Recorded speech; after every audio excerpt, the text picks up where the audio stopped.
নুসরাত, ছাত্র জনতার বুলডোজার কর্মসূচি ঘিরে ধানমন্ডি ৩২ নম্বর বাড়ির এখন কি পরিস্থিতি জানাবেন?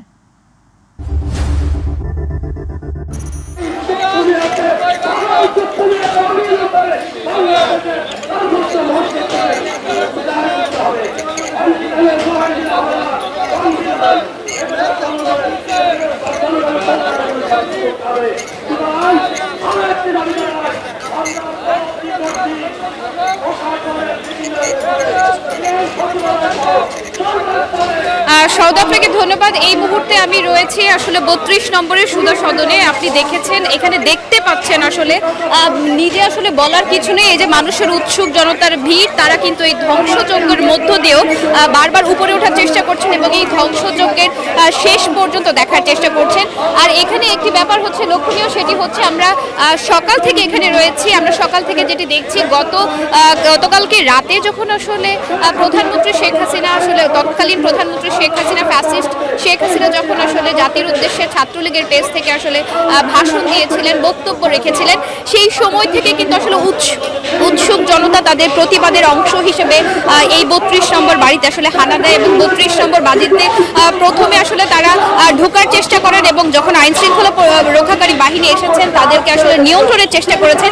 নিয়ন্ত্রণে তারা ব্যর্থ হয়ে কিন্তু রাত ৯টায় এখান থেকে আসলে চলে যায় এবং তারপর থেকে এই বাড়িটি আসলে উৎসুক জনতার দখলে রয়েছে এবং সেই উৎসুক জনতা গতকাল রাত থেকেই কিন্তু এখানে বুলডোজার কর্মসূচি পালন করেছেন এবং বাড়িটিকে আসলে ভেঙে তছনছ করে দেওয়া হয়েছে। যদিও আমরা দেখেছিলাম ৫ই আগস্টের পরে এই বাড়িতে আসলে অগ্নিকাণ্ডের ঘটনা ঘটেছে এবং আগুন দিয়ে আসলে পুড়িয়ে দেওয়ার চেষ্টা করা হয়েছিল এবং তৎকালীন প্রধানমন্ত্রী শেখ হাসিনার আসলে যত অস্তিত্ব আছে তারা সেই অস্তিত্ব বিলীন করার একটি প্রচেষ্টা করেছিল। সেই প্রচেষ্টার পরে আসলে গতকালকে যখন প্রধানমন্ত্রী আবারও আসলে বক্তব্য রেখেছেন জাতির উদ্দেশ্যে এবং ছাত্র সমাজের উদ্দেশ্যে, সেই বক্তব্যের আসলে প্রতিবাদ হিসেবেই কিন্তু আসলে আজকে এখানে উৎসুক জনতার ঢল নেমেছে এবং সকলে তাদের প্রতিবাদের অংশ হিসেবে আসলে বিভিন্ন ধরনের ভাঙচুর এবং অগ্নিকাণ্ডের ঘটনা ঘটাচ্ছে।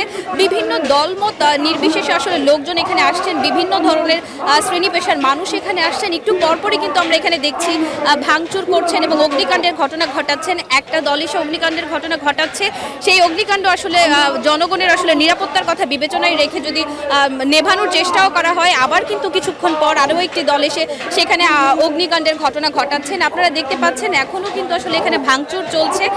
বিভিন্ন লোক এখানে এসেছে, আসলে আমরা কথা বলেছিলাম অনেকের সঙ্গে, তারা অনেকেই দেখছে আসলে কিছু লোকজন লুটপাটের উদ্দেশ্যে এসেছেন, কেউ আসলে প্রতিবাদের অংশ হিসেবে এসেছেন, কেউ আসলে নিজের যত ক্ষোভ আছে সেই ক্ষোভ ঝাড়তে এখানে এসেছেন। সবচেয়ে আকর্ষণীয় ব্যাপার এখানে হচ্ছে বলা যায় যেটি হচ্ছে আমরা কিছু মুক্তিযোদ্ধাকে এখানে দেখেছি, তাদের সঙ্গে আমরা কথা বলেছি। তারা আসলে আমাদেরকে বলছিল যে ছোট ছোট কিছু বিষয়কে কেন্দ্র করে তাদেরকে আসলে এই ৩২ নম্বরের বাড়িতে এসে মারধর করা হতো, ধরে নিয়ে এসে সেই তখন আসলে তারা কিছু বলতে পারেনি, কিন্তু এখন যেহেতু সুযোগ এসেছে, এখন যেহেতু সেই সরকারের পতন ঘটেছে, সেই পতনের পর কিন্তু তারা তাদের ক্ষোভ ঝাড়ার জন্য এখানে এসেছেন এবং ভাঙচুর করে এখান থেকে কিছু ঠুনকো জিনিস তারা উঠিয়ে নিয়ে যাচ্ছেন এবং তারা সকলের সামনে আসলে গর্বের সহিত বলছেন যে পরবর্তী প্রজন্মকে তারা সেটি দেখানোর চেষ্টা করবে এবং বলবে যে তৎকালীন সরকার, ফ্যাসিস্ট সরকার এসেছিল এবং তাদেরকে পতন ঘটিয়েছিল ছাত্র সমাজ এবং তারাও যেন সোচ্চার থাকে, ভবিষ্যতে যেন কোনো ধরনের স্বৈরাচার বাংলাদেশে আবারও জায়গা করে নিতে না পারে, সেজন্য তারা তাদের পরবর্তী প্রজন্মকে আসলে শিক্ষা দেবে। আমরা এখানে দেখেছি, আপনি দেখতে পাচ্ছেন বস্তা ভরে বিভিন্নভাবে কিন্তু এখানকার জিনিসপত্র লুট করা হচ্ছে। আসলে এখানে জিনিসপত্র লুট করার মতো তেমন কিছু না থাকলেও যে ধ্বংসাবশেষ আছে সেখান থেকে লোহা, বিভিন্ন ধরনের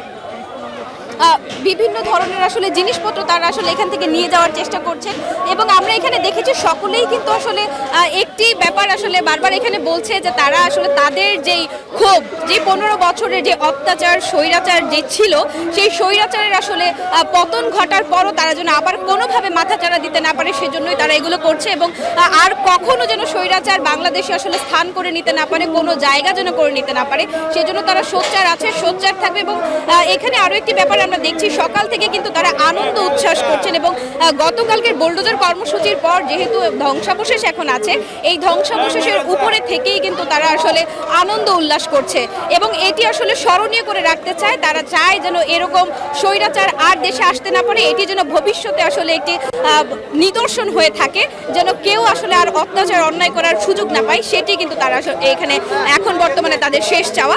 এবং তারা বলেছেন তারপরও যদি কোনো ধরনের স্বৈরাচার প্রবেশ করার চেষ্টা করে বা শেখ হাসিনা দেশে প্রবেশ করার চেষ্টা করে, তার শাস্তি নিশ্চিত করবে এবং পরবর্তীতে সব ধরনের কঠোর ব্যবস্থা তারা গ্রহণ করবে।